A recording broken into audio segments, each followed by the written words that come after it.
Good evening. Tonight I'll be going over the videos that I have to start your speech. So to start, we have how to start a speech. So in this, he's giving you hooks. And so his first hook is he tells you to tell a concise story, possibly. So nothing too long, just something really simple. And it has to be relevant to the topic. Don't just go on and on. Someone who hasn't done this before may tend to travel on too long. And then second, he says, ask key questions, right? So not any just random question. It has to be related to the topic. And don't necessarily expect your audience to have an answer for you right off the bat. That can lead you down bad roads. Thirdly, we have share a powerful quotation. So in that, a lot of people like to quote people in speeches. Some people do it incorrectly in general, but especially when you're going to do a quote, make sure that you have your source cited, make sure that it's correct, don't mispronounce the quote, all that. And again, like everything else, we want to make sure it's concise to the topic, because otherwise, why are we using it? No one cares, right?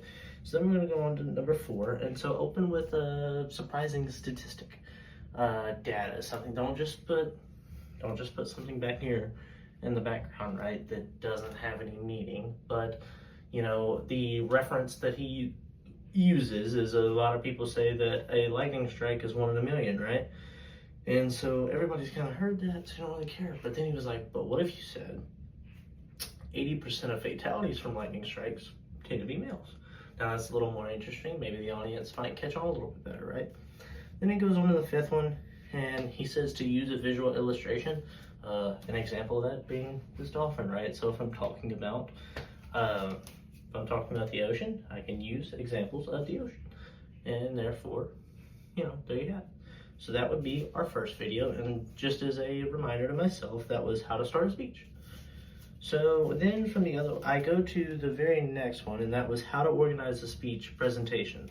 So in this, he states that there's three parts of a speech, right? So you have your intro, your body, and your conclusion. He goes in the intro, and the intro has basically kind of what I was already going over, but getting your audience attention, right? You want to get their attention. Then you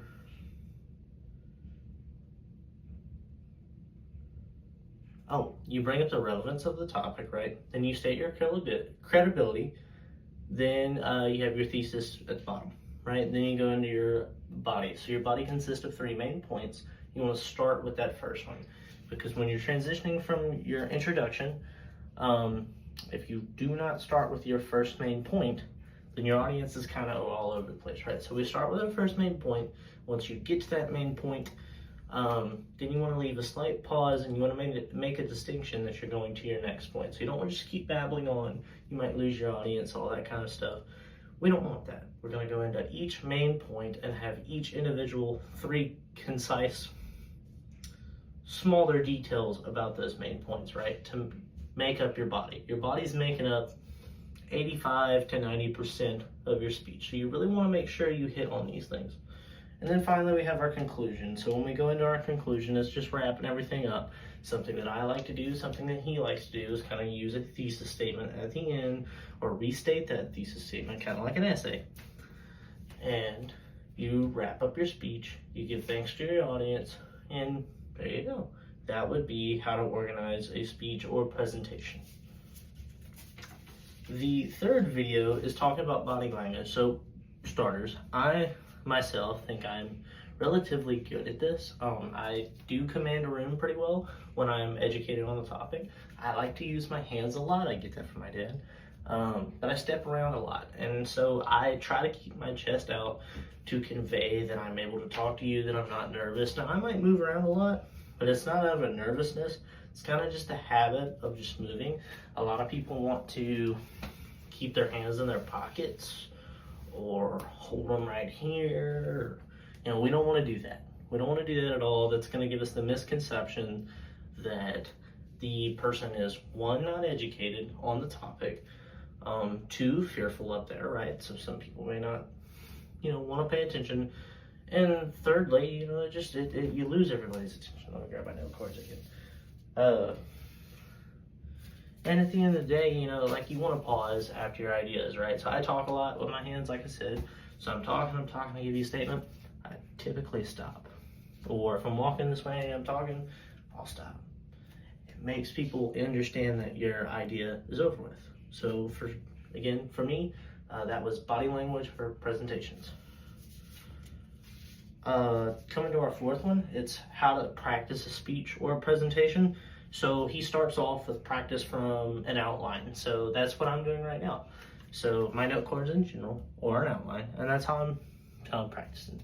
I practiced that beforehand. Now I'm here, right? So this is my outline. That's practicing, right? So then he talks about wanting to spread those out. You don't want to clump it all up, because then you might have the same issues that you did in the beginning, just because you're doing the same thing over and over and over again, back to back. Probably not going to work out for you all that best. Then we want to go to 3, which is focusing on 2 things to improve on. So something that I do subconsciously is that there's times where I'll say that's something I don't like to use. I do it a lot, and I wish I didn't. Another thing is, as much as I do move around and I feel like I convey the room, sometimes I feel like I may move too much. Now, professor, let me know, because I'm not sure. Maybe in this one, more so in my class presentations, I'm not sure if I'm jumping around. But he states that you should focus on 2. Now, me personally, that's not what I like to focus on. I kind of like to hit on just the things that I know that I'm weak at. But that's just from a background in sports. That's how I deal with it. You might have something else that you prefer.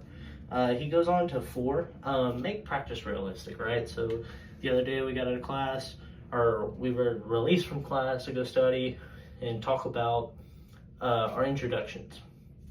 So we had people to talk to. Yes, it's our group. Yes, we're more comfortable, but it's still people that we don't know all that well, and we're able to go on and make that realistic, right? So then we go on to 5, which is a visual lasting only.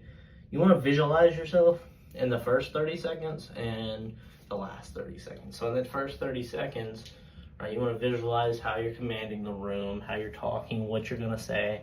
And then finally in the conclusion, same thing. So typically, you got through the meat and potatoes of your speech, right? All good. Probably won't be done. Get out of there. But you want to end it solid. So visualize yourself being there. And that was how to practice a speech or a presentation.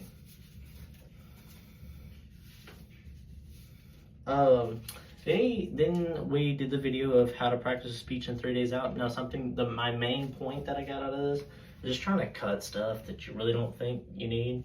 A lot of it, he kind of went over the same things that he did in previous videos. So that wasn't my takeaway, but my takeaway was just trying to cut, nitpick things that you honestly, you don't need. You don't need your presentation. And to end it, it was how to open and close a presentation. Like I said, a lot of these videos are repetitive, and especially this last one was really repetitive for me. But the one thing that he didn't state that I did state in this video, and some previous ones, but he does in this last one, is he talks about that thesis statement. And I guess for me, the thesis statement did it for me just because writing an essay in high school, that I kind of correlate that into public speaking, right, and having a thesis statement. So in my intro, in my conclusion, I have this thesis statement or my thought process, my main statement that everybody knows, hey, this is the topic, or this is the topics of my presentation. Thank you for your time, and everyone that ever watches this, I hope you have a good day.